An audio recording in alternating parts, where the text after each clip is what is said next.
What is up with it, YouTube? It's Coffee. Back with an update. A lot going on with this Jay-Z lawsuit, man. We gotta jump right into it. Inconsistencies with the accuser's account. We expect Mr. Carter to be fully cleared of all of this in the coming days.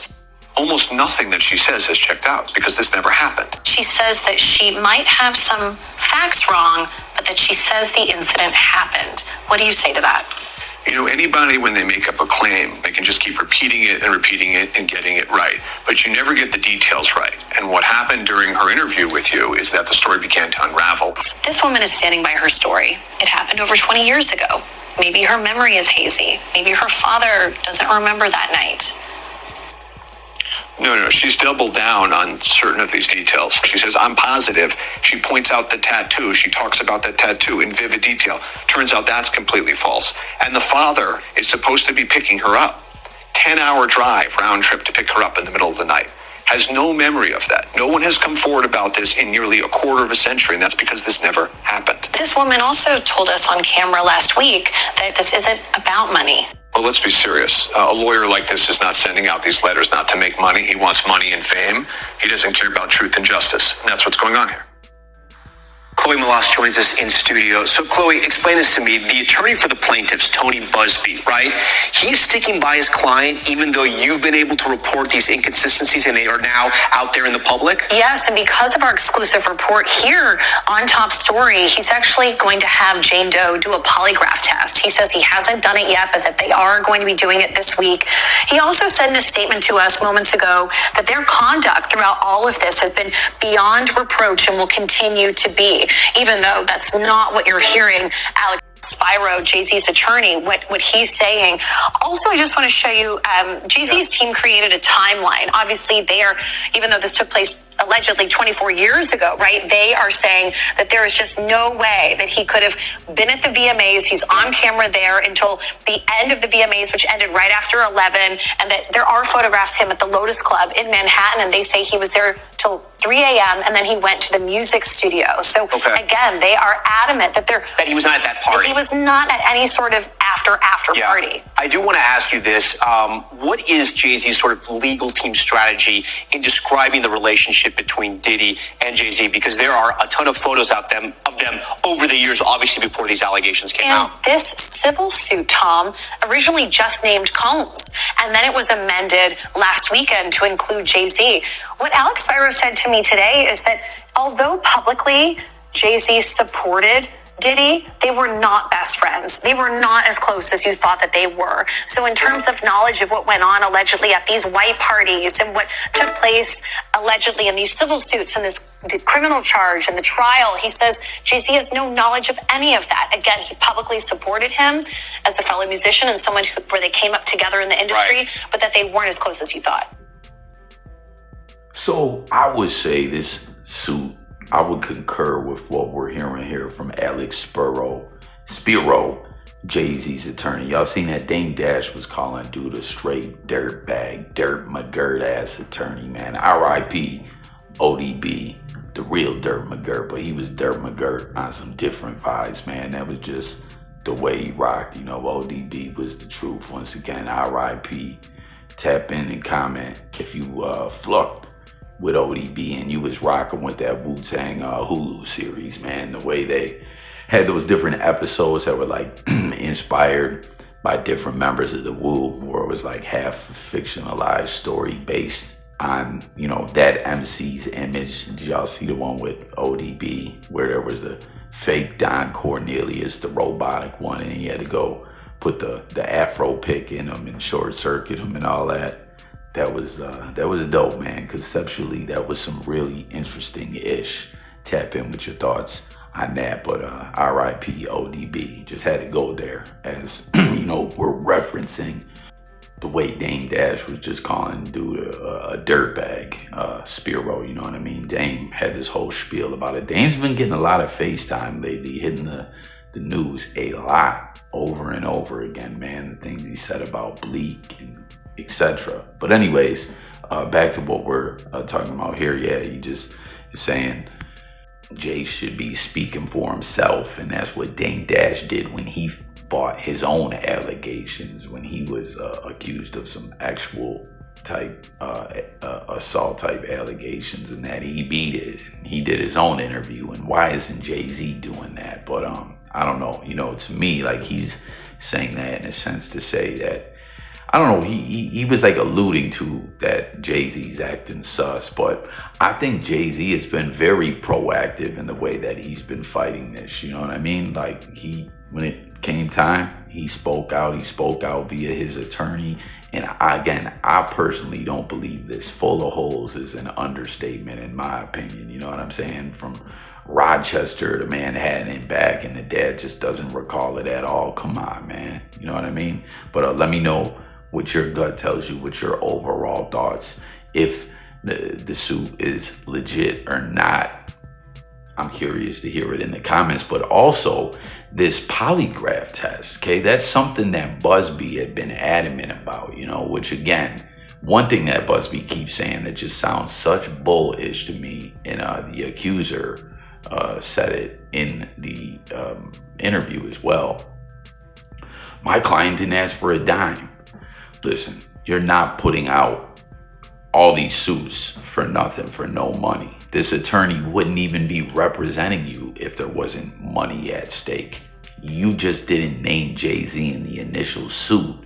He was a named celebrity A or B or whatever, you know what I mean? Because you were seeking a private mediation to get money and then sign an NDA. And Jay-Z said, "Fluck, no, get out of here. We ain't doing that." And then they refiled the suit with Jay-Z's name in it. But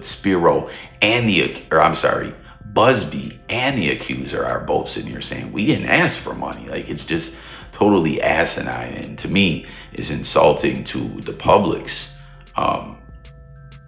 intelligence for them to say this, you know? But yeah, they keep talking about this polygraph test. We're gonna do the polygraph test. I have seen nothing of the sort followed up, updated about the polygraph test. And if which I'm saying that we know a polygraph test is not admissible, and it doesn't necessarily prove anything really. It can just show if they believe the person is being deceptive or not. And, you know, it kind of goes different to each person, to the way their mannerisms and how they are and how they think. You know, it's not a perfect science at all by any means, not even close. But anyways, if they did do this polygraph test that they were talking about, we're doing one, they were talking about like tomorrow, when they were saying it damn near, they didn't say tomorrow, but they were basically implicating that they're doing it ASAP. They would rush to the news with the results, and that has not happened. You know what I mean? And you got to figure when they do something like that, once again, Busby is going to go to someone he's probably used before, so I don't really trust it anyways. But there's been no reports of any follow-up on the polygraph at all, so I'm guessing that they haven't even done it. So what, are they just bullishing and that's just nothing, Nathan? Like, I don't know. Why have they not followed us up with this polygraph? But some other updates going on here. And again, comment with your thoughts about all this, everything we touch on. Make sure to subscribe, hit the buttons for me, but join that discussion. Coffee Talk It Up with Team Coffee. That's what it's all about. If you guys recall, as Jay-Z and his attorney Spiro have been trying to get this lawsuit tossed out on numerous grounds, numerous court motions.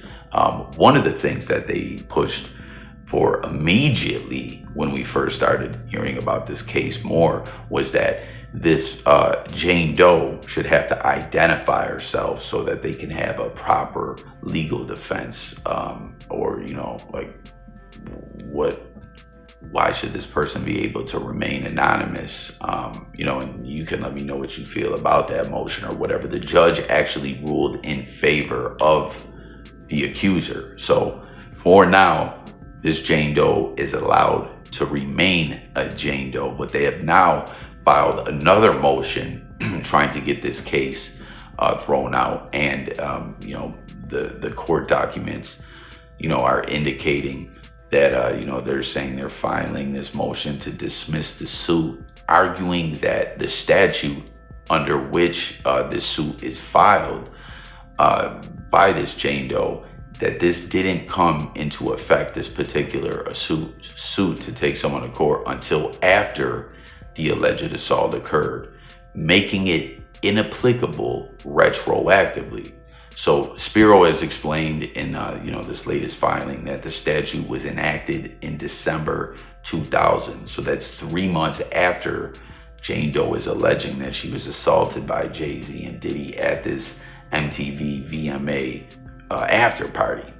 And Spiro has explained, that even if this statute did apply, Spiro was contending it covers conduct that occurred within New York City. That was something we were seeing with a lot of these actual assault lawsuits, that they applied under NYC law, not even a statewide court initiative.